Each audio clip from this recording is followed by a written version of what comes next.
بہت زیادہ اس کی جو ہے دعا قبول ہونے کے بارے میں نبی علیہ السلام والسلام نے اس کی فضیلت بیان فرمائی ہے. وہ ہے سحری کے ٹائم، تہجد کا ٹائم، یعنی نماز فجر سے پہلے پہلے آخری ایک تہائی یہ بہت ہی مبارک وقت ہے جس میں دعا رد نہیں ہوتی ہے. اللہ تعالیٰ خود دعا کے لیے اللہ تعالیٰ پکار رہے ہوتے ہیں. اور اسی طرح جمعہ کے دن میں ایک کڑی ہے جس میں دعا رد نہیں ہوتی، جس کی پہلے تفصیل گزر چکی ہے.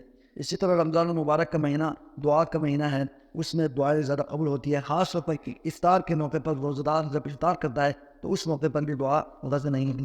اسی طرح دعا کے دو بہت ہی عظیم اوقات میں سے عرفہ کا دن ہے. جو حاجی جو اگر اللہ توفیق دے وہ حج کرے، وہ عرفہ کے دن کو پالیں، وہاں عرفہ کے میدان میں جائیں، وہاں دعا کرے، وہ دعا جو ہے سب سے افضل دعا ہوتی ہے. اسی طرح دعا کے جو قبولیت کے اوقات میں سے ایک وقت ایک ایسا ہے جو ہمیں روزانہ ملتے ہیں، بلکہ ہمیں روزانہ 5 وقت ملتے ہیں. وہ ٹائم ہے کہ یعنی اذان اور اقامت کے درمیان.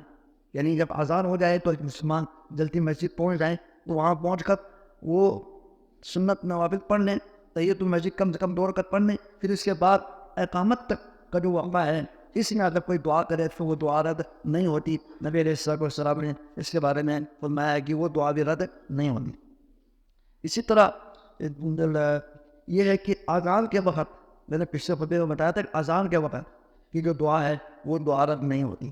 خاص طور پر اس میں جو مصنون دعائیں ہیں، حی علی الصلاۃ اور حی علی الفلاح، لا حول ولا قوت الا باللہ پڑھنے کا ہمیں موقع ملتا ہے.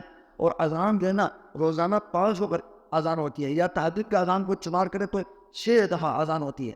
تو ان میں ہمیں جو ہے مسلمان کے لیے جب اذان، ہم تو غافل ہوتے ہیں، اپنے کاموں میں لگے ہوئے ہوتے ہیں، ہم اذان سنتے بھی نہیں ہیں، تو اذان سنیں اور اس کے درمیان دعا بھی کریں. اور ان میں سے ایک مصنون جو دعا ہے حی علی الصلاۃ اور حی علی الفلاح کے موقع پر، یعنی یہ 4 مرتبہ ہمیں ہر اذان میں ہمیں یہ موقع ملتا ہے کہ ہم لا حول ولا قوت الا باللہ پڑھیں. اور لا حول ولا قوت الا باللہ جنت کے خزانوں میں سے خزانہ ہے. یہ توفیق کی دعا ہے، اللہ سے ہر خیر مانگنا اور ہر شر سے اللہ تعالیٰ سے پناہ مانگنے کی ایک عظیم دعا ہے. اس کے بارے میں پہلے وضاحت ہو چکی. پھر اس کے بعد بھی مصنون وہ دعا ہے اللہم رب هذه الدعوة التامة والصلاة القائمة والی جو دعا ہے یہ پڑھیں، درود شریف پڑھیں. پھر جو ہے نا نبی علیہ السلام نے تو مجھ پہ درود شریف پڑھے گا اور یہ مصنون دعا کرے. خاص طور پر مصنون دعا کے بارے میں آیا، یہ مصنون دعا پڑھے گا، کل قیامت کے دن میری شفاعت کے وہ مستحق بنے گا. یہ عظیم دعا ہے، ایک موقع ہے جس میں ہم اپنے لیے دعا کر سکتے ہیں.